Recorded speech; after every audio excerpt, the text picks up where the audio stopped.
درود، اینجا استودیوی مرکزی رادیو زودی است و من شالگل خوجت در خدمت شما عزیزان. در 15 دقیقه برنامه خبری امروز 22 اکتبر این موضوع ها را داریم.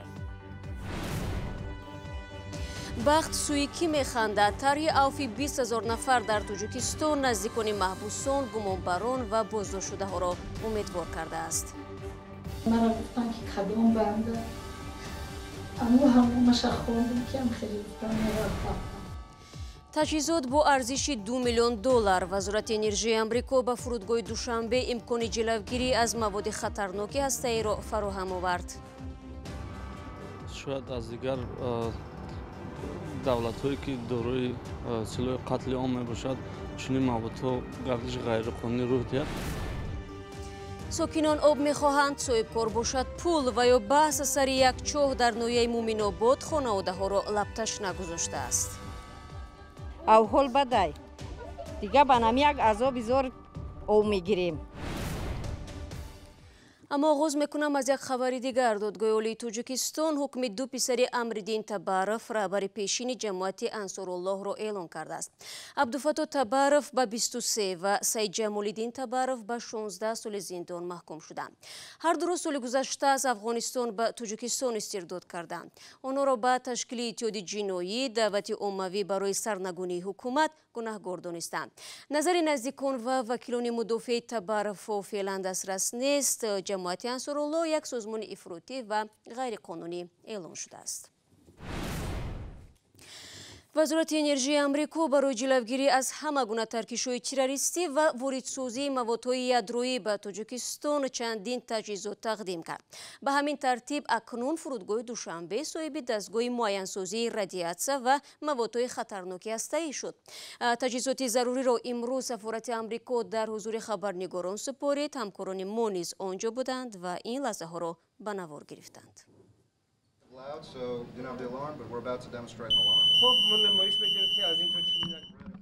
این بانگ خطر در فرودگاه دوشنبه هنگام تلاش انتقال قاچاق مواد هسته‌ای صدا می‌دهد. همکنون در 13 نقطه گمرکی فرودگاه مسافران را دستگاه کشف مواد هسته‌ای تشخیص می‌کند. تجهیزات با ارزش 2 میلیون دلار را وزارت انرژی آمریکا در مراسم روز 22 اکتبر به مقامات تاجیکستان سپرد. این ابزار برای آشکارسازی ماده‌های خطرناک است که ممکن است تروریستان آنها را با هدف‌های شوم یا استحصال سلاح قتل عام استفاده کنند.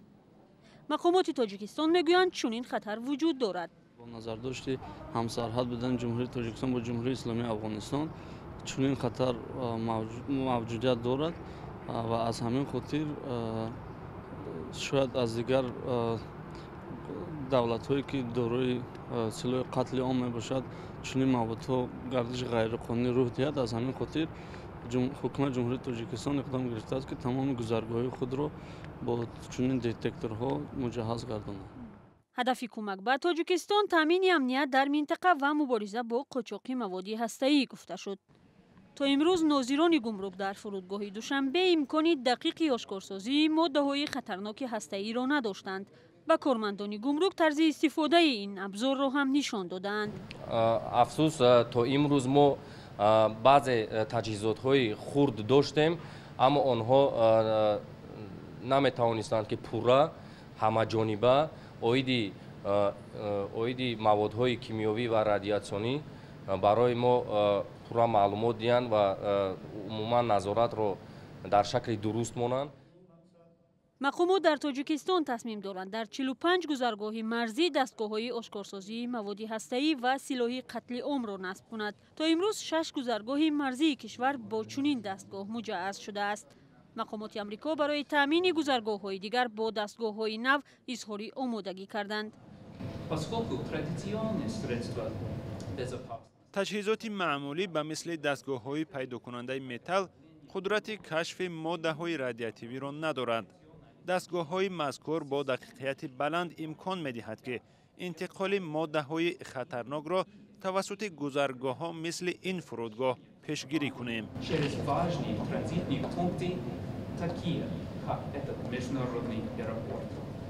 нигаронии мақомоти ду кишвар ҳам аз талоши гурӯҳҳои террористӣ барои даст ёфтан ба маводи ҳастаӣ ва паҳн кардану истифодаи он аст. Чунин гурӯҳҳо дар Афғонистон вуҷуд доранд, аммо то кунун дар бораи қочоқи моддаҳои атомӣ ва радиоактивӣ ба Тоҷикистон гузорише нашудааст.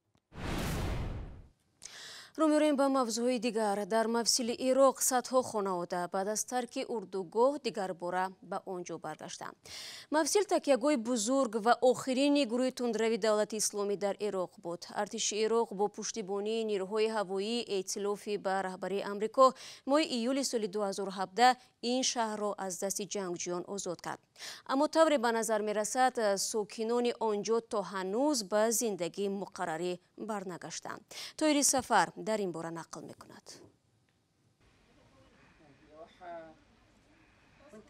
خیمه‌اش خالی است، خودش بیکار. عائله‌اش از حساب کمک‌های بشری زندگی می‌کند.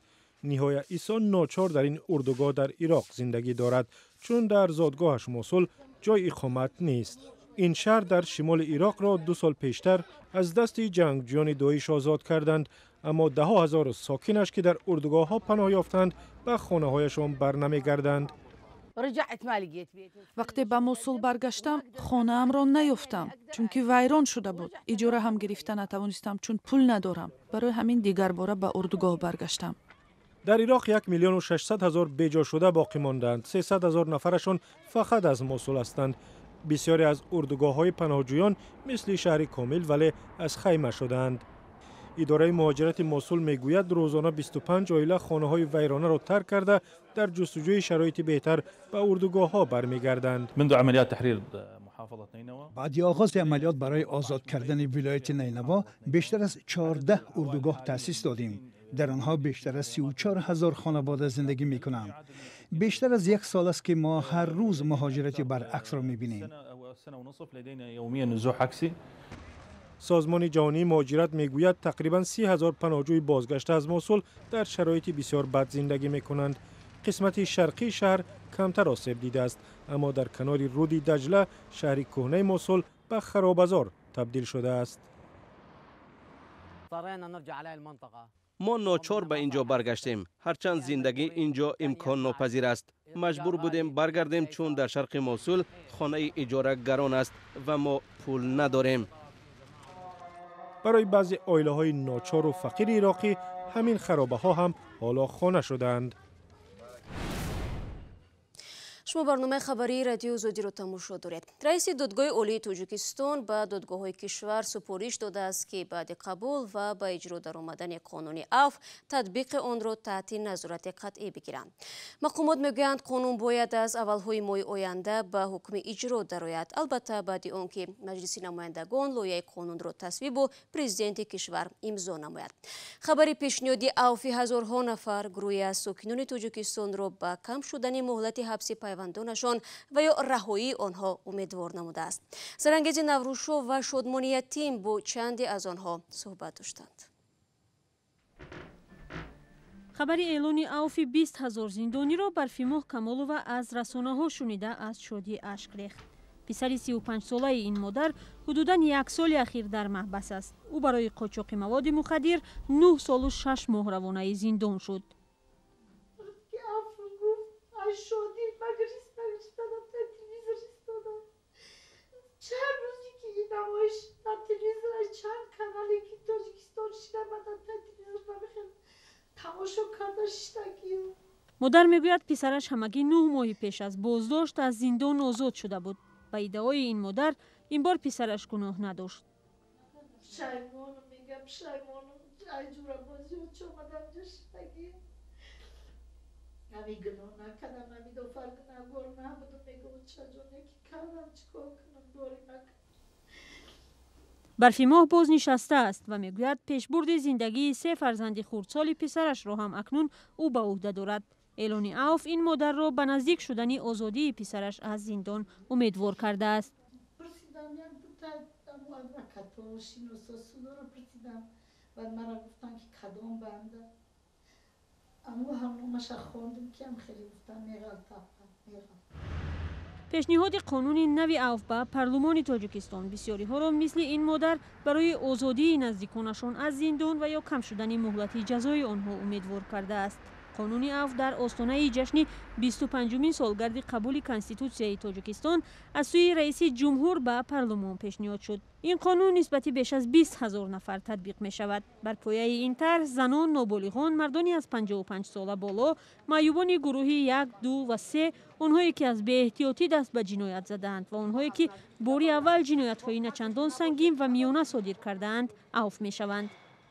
مادر 65 ساله دلربا حمیدова حدوداً 2 سال اخیر در محبس است. او با جرم قلابی برای 5 سال روانه زندان شده است. ما تمام تلاش را کردیم که بیگناهی مادرم را اثبات کنیم، اما نتوانستیم. جبردیده در دادگاه نبود، بیرون از کشور بود. 1 سال و 8 ماه یگانه امیدی ما همین عفو بود.